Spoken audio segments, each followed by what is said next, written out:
আসসালামু আলাইকুম, welcome back to my YouTube channel name centroid. আমরা আজকে নিউ একটা টপিক শুরু করব, যেটা হচ্ছে আইএলডি অফ ফ্লোর বিম। আমরা অলরেডি আইএলডি অফ বিম আর ফ্রেম শিখে ফেলেছি, এখন আমরা ফ্লোর বিমের আইএলডিটা শিখব। সো ফ্লোর বিমের ক্ষেত্রে এখানে আমি ফার্স্ট যে এক্সাম্পলটা নিয়েছি, এখানে এটা হচ্ছে আমাদের বিম। এই আই শেপের যেগুলো, এগুলো হচ্ছে আমাদের ফ্লোর বিম। আর এই উপরে যেগুলো হচ্ছে লেমন কালারের, এগুলো হচ্ছে ডেক।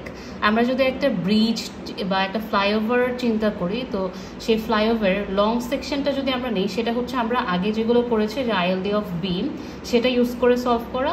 আর সেম যদি আমি ব্রিজটাকে ক্রস সেকশন নেই, তো এটা হচ্ছে তার ক্রস সেকশন ভিউ। এখানে এটা হচ্ছে তার লং যে গার্ডার থাকবে সেগুলো, আর উপরে হচ্ছে ওই ফ্লোর বিমগুলো থাকবে, ফ্লোর বিমের সাথে ডেকটা কানেক্টেড থাকবে। তো এটার কনসেপ্টটা এরকম, ফার্স্টে আমাদের এই ডেক দিয়ে ধরো গাড়ি যাচ্ছে, তো ডেকের উপরে গাড়ির লোডটা পড়বে, সেই লোডটা ফ্লোর বিমগুলো সেই লোডটাকে ক্যারি করবে, তারপর সেটা হচ্ছে এই বিমের উপর আসবে, তারপর সেটা গিয়ে এই যে এগুলো ক্যারি করবে। সো এটা হচ্ছে এরকম, এটা যদি ধরো সেই ডেক, আর এই ডেকের মধ্যে এখানে ধরলাম এই দুইটা ফ্লোর বিম আছে, আমি এখানে যদি একটা 1 কিলো নিউটনের লোড দেই,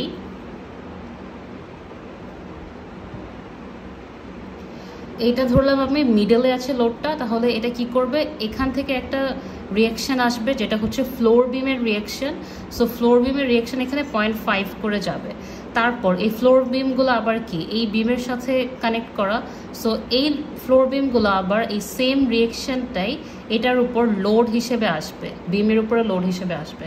তার মানে আমি ডেকের উপর লোড দিচ্ছি, সেই লোডটাকে রেজিস্ট করতেছে ফ্লোর বিম রিয়াকশনের মাধ্যমে। আর সেম রিয়াকশনটাই ফ্লোর বিম এই বিমের উপরে লোড হিসেবে দিচ্ছে।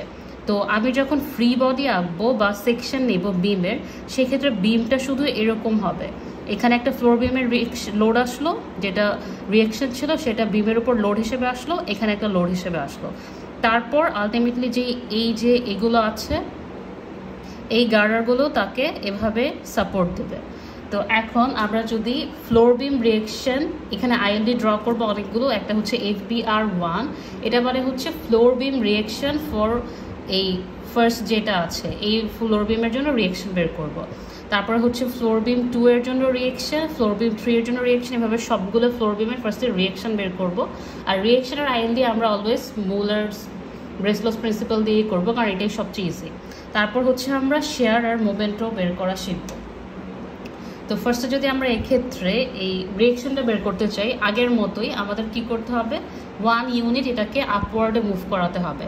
তো এখানে এটা যেহেতু একটা ফ্লোর বিম আর এর উপরে এই ডেকটা সাপোর্ট করা, এই ডেকের এখানে যে ফাঁকা জায়গাটা আছে, এটা মানে হচ্ছে এখানে কাট করা, মানে এই ডেকটা বা এই এলিমেন্টটা এখান থেকে এই পর্যন্তই আছে, এরপর এটার কন্টিনিউয়াস না। তারপর আবার এই এলিমেন্টটাও এতটুকু পর্যন্তই আছে, এরপর ডিসকন্টিনিউ।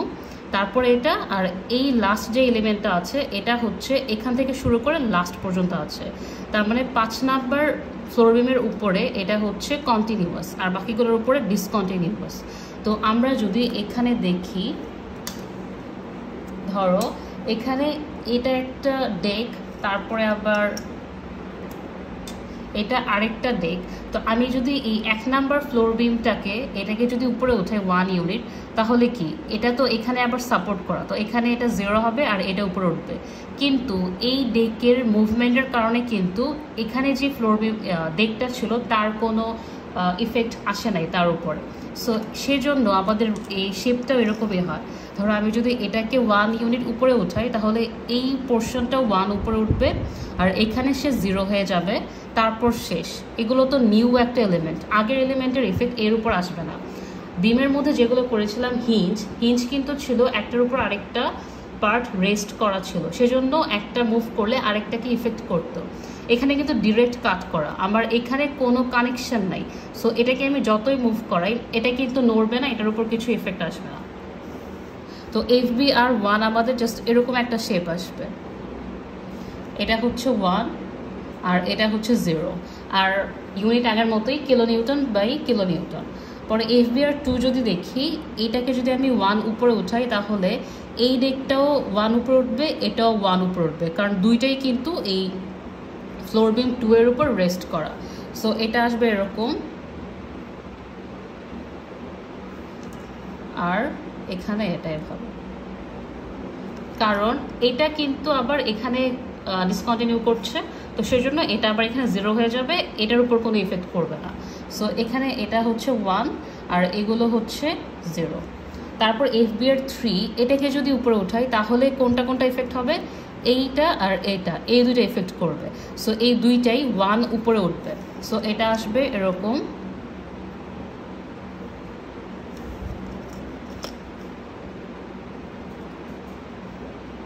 এটা এভাবে আসবে 0 0। তারপর 4 নাম্বারটাকে যদি আমি মুভ করাই তাহলে কি এইটা ইফেক্ট হবে আর এটা ইফেক্টেড হবে। সো এই ক্ষেত্রে এইটা আর এইটা, এই দুইটাই 1 উপরে উঠবে। সো এটা তো এই পর্যন্তই কন্টিনিউ করলো, তারপর ডিসকন্টিনিউয়াস। তো এটা হচ্ছে এরকম 1 আর 0 হয়ে যাবে, কিন্তু এই যে ডেকটা আছে এটা কিন্তু এই পয়েন্টেও কন্টিনিউ করতেছে। তো এটা কিরকম, আমি এখানে হচ্ছে এটাকে সাপোর্ট দিয়ে রাখলাম আর এটাকে উপরে উঠালাম, তাহলে এই যে এই শেপটা এটাই হবে এখানে। সো এখানে 1 আর এখানে চলে আসবে -1। তারপর FB আর 5 এটাকে যদি আমি 1 উপরে উঠাই তাহলে কি হবে, এই হচ্ছে শেপ ডেকটা যেটাকে আমি এখানে সাপোর্ট করা, আর এটাকে যদি উপরে উঠাই তাহলে কি এই যে এই শেপটা। সো এখানে 1 উপরে উঠলে এটাও উপরে উঠবে। সো এটা আমরা একটা ডিফারেন্ট কালার দেব,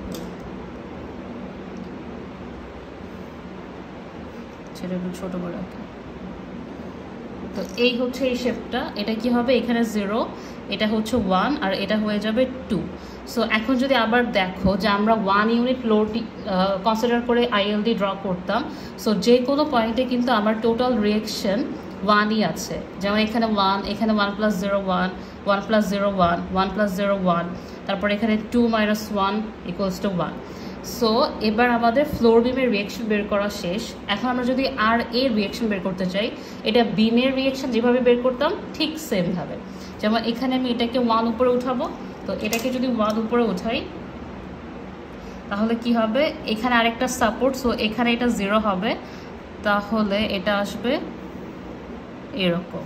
সো এটা হচ্ছে 1 আর এগুলো হচ্ছে এই ভ্যালুগুলো চলে আসবে 0.75, 0.5, 0.25 আর -0.25।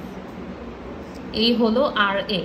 এখন যদি আমরা V23 মানে হচ্ছে এটা হচ্ছে একটা ফ্লোর বিম, এটা একটা ফ্লোর বিম, আর V23 মানে হচ্ছে শেয়ার অ্যাট প্যানেল, এটা হচ্ছে শেয়ার অ্যাট প্যানেল 2 3। এখানে প্যানেল হচ্ছে আমাদের এই যে এই পোর্শনটা AB যেটা। সো 2 আর 3 এর মাঝখানে যে প্যানেলটা এটা আসলে এতটুকু, এই যে এখান থেকে এই যে এতটুকু, এটা হচ্ছে আমাদের 2 3 প্যানেল। তো এটার উপরে শেয়ার কত সেটা আমরা বের করব। এগুলো কিন্তু প্রিন্সিপাল ইউজ করে করা যাবে না, শেয়ার আর মোমেন্টারগুলো, এগুলো আমাদেরকে অবশ্যই ইকুয়েশন মেথডে যেতে হবে। সো ইকুয়েশন মেথডে যদি যাই সেক্ষেত্রে আমাদের ফার্স্ট স্টেপ কী ছিল, আমরা যেখানে কি বলে ILD বের করতে চাই সেখানে সেকশন নেব। তো এখানে 2 আর 3 এর যে কোনো জায়গায় সেকশন নিলেই চলবে। তো এখন যদি এটা করি, এখানে সেকশনটা আসবে এরকম, ধরো এটা হচ্ছে আমাদের সেই RA, আর এই যে এখানে যেই I ফ্লোর বিমটা আছে এটা কি করবে, এই বিমের উপরে একটা লোড দিবে। সো লোডটার ভ্যালু কি হবে, রিয়েকশন যেটা ছিল FbR1 যে রিয়েকশন দিয়ে সে ডেকটাকে সাপোর্ট করেছিল, সেম পরিমাণ রিয়েকশনই সে বিমের উপর লোড হিসেবে আসবে। যেমন আমি যদি স্ল্যাব চিন্তা করি, স্ল্যাবের উপরে যে লোডগুলো আসে সেগুলো কি বিম সাপোর্ট করে। তো বিম সাপোর্ট করার পরে যতটুকু রিয়েকশন দিয়ে বিম স্ল্যাবকে সাপোর্ট করে সেম পরিমাণ ভ্যালুই কিন্তু সে অ্যাজ লোড কলামের উপরে দিচ্ছে। সো এভাবে আমরা চিন্তা করতে পারি।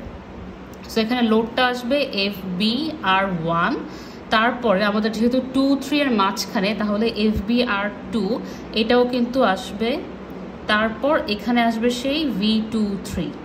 সো এটার ইকুয়েশন যদি বের করি এটা কি আসবে, আচ্ছা এখানে কিন্তু 1 কিলোনিউটন যে লোডটা সেটা কিন্তু আর আসবে না, কারণ আমার 1 কিলোনিউটন লোড ছিল ডেকের উপরে। সো এই 1কে সাপোর্ট করার জন্য আমি অলরেডি FbR1 FbR2 ক্যালকুলেট করে ফেললাম। তো এখন যদি আমি ফ্রি বডি নেই, আমি যদি ডেকের আর কি বলে আই যে ফ্লোর বিম আছে সেটার ফ্রি বডি নেই, তাহলে কি আসবে এই 1 কিলো নিউটন আর হচ্ছে এই যে আই এতটুকু পর্যন্ত হচ্ছে তার ফ্রি বডি, এইটুক পর্যন্ত। আর যদি বিমেরটা নেই তাহলে কি আসবে এই যে এই লোডটুকু আসবে, কারণ বিমের উপর লোডটা আসলে এই ফ্লোর বিমগুলোই দিচ্ছে, 1 কিলো নিউটন তার এটার উপর ডিরেক্টলি আসছে না, সো এটা কিন্তু এখানে আসবে না। যেমন আমরা যখন ফাউন্ডেশন ডিজাইন করব সেক্ষেত্রে কিন্তু কলামে যে লোডটা আসছে ডিরেক্ট সেটাই নিব। আমি কিন্তু কলামের লোড ক্যালকুলেট করার পর আবার কিন্তু বিম আর স্ল্যাবের লোড আলাদাভাবে আবার অ্যাড করি না, কারণ সেগুলোই তো কলামে আসলো দেখে আমি কলামেরটা ডিরেক্ট নিলাম। তো এখানে FBR1 FBR2 আসবে, কিন্তু 1 কিলো নিউটন কিন্তু আবার আসবে না। তো সেজন্য এই ক্ষেত্রে ইকুয়েশন মেথডটা অনেক ইজি হয়ে যায়, কারণ এখানে আমার একটা ইকুয়েশন দিয়েই ফুল ILDটা চলে আসে। তো এখানে কি হবে RA minus FBR1 minus FBR2, এটা হচ্ছে V23 এর ইকুয়েশন।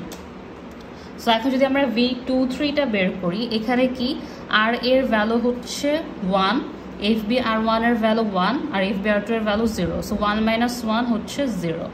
তারপর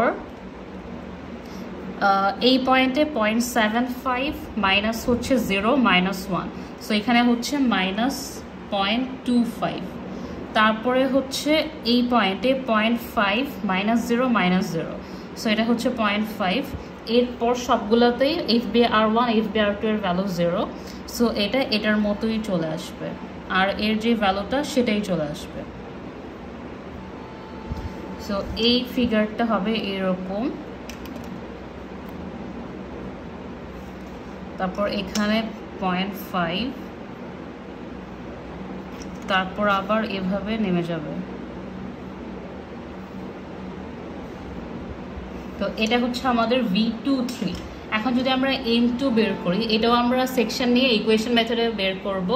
সো এই ক্ষেত্রে আমাদের কি করা লাগবে, ফার্স্টে সেকশন নেব, M2 বের করব। তার মানে এই পয়েন্টে যদি মোমেন্ট চাই তাহলে আমাদের সেকশন নিতে হবে কোথায়, এই পয়েন্টে সেকশন নেব।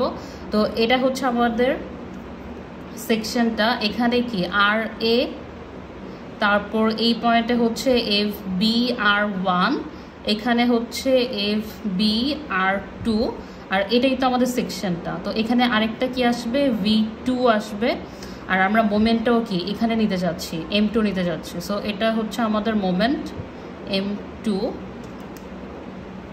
সো M2 ইকুয়ালস টু কি হবে, এখানে আমাদের কি V2 আর FBR2 দুইটাই তো এই সেম পয়েন্ট দিয়ে যাচ্ছে, সো লোড ইন্টু ডিস্টেন্সের ভ্যালু 0। সো এখানে M2 ইকুয়ালস টু হবে RA into 3 minus FBR1 into 3, so 3RA minus 3 FBR1। So এটা হচ্ছে 3RA মাইনাস 3 FBR1, এই হচ্ছে ইকুয়েশনটা। এখন যদি এটা বের করি, এই পয়েন্টে 3 ইন্টু RA এর ভ্যালু হচ্ছে 1 মাইনাস 3 ইন্টু FBR1 এর ভ্যালু এটা 1, সো 3 মাইনাস 3, এই পয়েন্টের ভ্যালু হচ্ছে 0।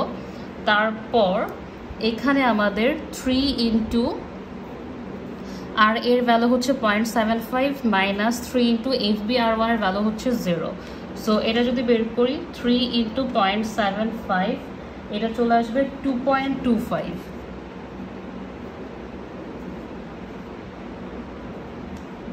তারপর আমাদের বাকিগুলো কি, এরপর তো FBR1 এর ভ্যালু 0, সো এখানে এই আর এর ভ্যালুটাই কন্টিনিউ চলে যাবে, ফলো করবে। সো এখানে 3 ইন্টু 0.5, এটা হচ্ছে 1.5। তারপর এখানে 3 ইন্টু 0.25, এটা হচ্ছে 0.75, 0 মাইনাস 0.75। সো শেপটা হচ্ছে ফার্স্টে 0 থেকে 2.25-এ বাড়বে, তারপর এখানে এভাবে 0 হয়ে লাস্টে মাইনাস 0.75। এই হচ্ছে M2 এর ILD। সো ফ্লোর বিমের ILD কিন্তু বিম ফ্রেম ওগুলোর থেকে আরও বেশি ইজি, কারণ এখানে 1 কিলো নিউটনটাকে আমাদের এত কনসিডার করতে হয় না। আর ফ্লোর বিমের যে রিয়েকশন ILDগুলো আছে এগুলো ভালো করে ড্র করলে শেয়ার বা মোমেন্ট খুব ইজিলি বের করা যায়।